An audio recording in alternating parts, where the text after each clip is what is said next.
परमेश्वर के दैनिक वचन। मनुष्य की देह की भ्रष्टता का न्याय करने के लिए देह में प्रकट परमेश्वर से अधिक उपयुक्त और कोई योग्य नहीं है। यदि न्याय सीधे तौर पर परमेश्वर के आत्मा के द्वारा किया जाए तो ये सर्वव्यापी नहीं होता। इसके अतिरिक्त ऐसे कार्य को स्वीकार करना मनुष्य के लिए कठिन होता है, क्योंकि पवित्र आत्मा मनुष्य के रूबरू आने में असमर्थ है और इस वजह से प्रभाव तत्काल नहीं होते और मनुष्य परमेश्वर के अपमान न किए जाने योग्य स्वभाव को साफ साफ देखने में बिल्कुल भी सक्षम नहीं होता। यदि देह में प्रकट परमेश्वर मनुष्य जाति की भ्रष्टता का न्याय करे, तभी शैतान को पूरी तरह से हराया जा सकता है।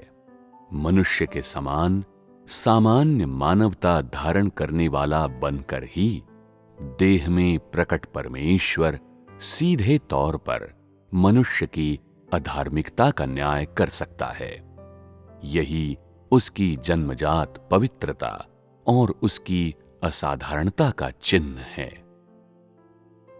केवल परमेश्वर ही मनुष्य का न्याय करने के योग्य है और उसका न्याय करने की स्थिति में है, क्योंकि वो सत्य और धार्मिकता को धारण किए हुए है और इस प्रकार वो मनुष्य का न्याय करने में समर्थ है। जो सत्य और धार्मिकता से रहित हैं, वे दूसरों का न्याय करने लायक नहीं हैं। यदि इस कार्य को परमेश्वर के आत्मा द्वारा किया जाता तो इसका अर्थ शैतान पर विजय नहीं होता। पवित्र आत्मा अंतर्निहित रूप से ही नश्वर प्राणियों की तुलना में अधिक उत्कृष्ट है और परमेश्वर का आत्मा अंतर्निहित रूप से पवित्र है और देह पर विजय प्राप्त किए हुए है।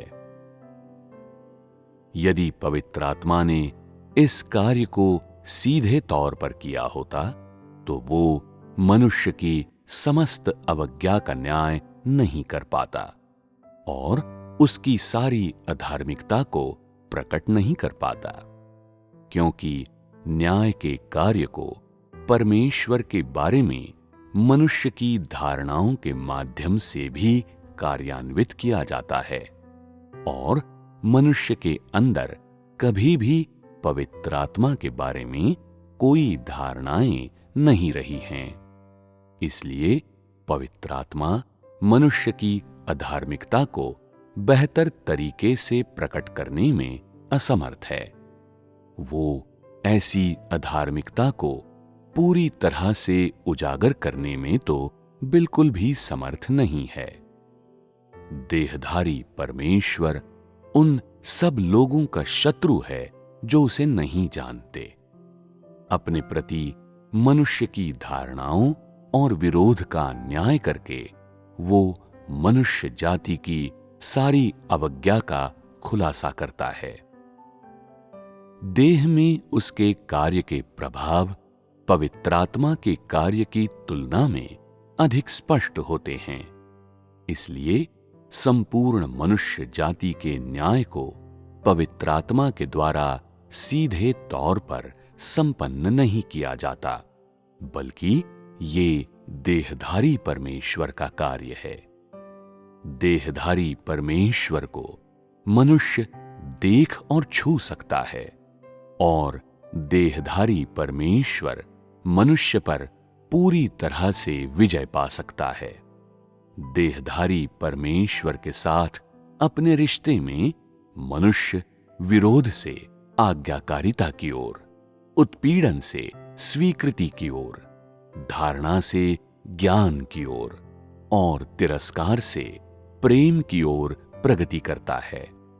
ये हैं देहधारी परमेश्वर के कार्य के प्रभाव। मनुष्य को परमेश्वर के न्याय की स्वीकृति से ही बचाया जाता है। वो परमेश्वर के बोले गए वचनों से ही धीरे धीरे उसे जानने लगता है। परमेश्वर के प्रति उसके विरोध के दौरान परमेश्वर द्वारा मनुष्य पर विजय पाई जाती है और परमेश्वर की ताड़ना की स्वीकृति के दौरान वो उससे जीवन की आपूर्ति प्राप्त करता है। ये समस्त कार्य देहधारी परमेश्वर के कार्य हैं। ये पवित्रात्मा के रूप में परमेश्वर के कार्य नहीं है। देहधारी परमेश्वर के द्वारा किया गया कार्य महानतम और बेहद गंभीर कार्य है। परमेश्वर के कार्य के 3 चरणों का अति महत्वपूर्ण भाग देहधारण के कार्य के 2 चरण हैं। इंसान की भयंकर भ्रष्टता देहधारी परमेश्वर के कार्य में एक बड़ी बाधा है। विशेष रूप से अंत के दिनों के लोगों पर किया गया कार्य बहुत ही कठिन है। परिवेश शत्रुतापूर्ण है और हर प्रकार के लोगों की क्षमता बहुत ही कमजोर है। फिर भी इस कार्य के अंत में यह बिना किसी त्रुटि के उचित प्रभाव ही प्राप्त करेगा।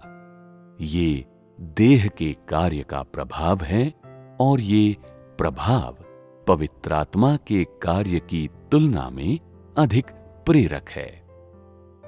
परमेश्वर के कार्य के 3 चरणों का समापन देह में किया जाएगा और इसे देहधारी परमेश्वर द्वारा ही पूरा किया जाना चाहिए।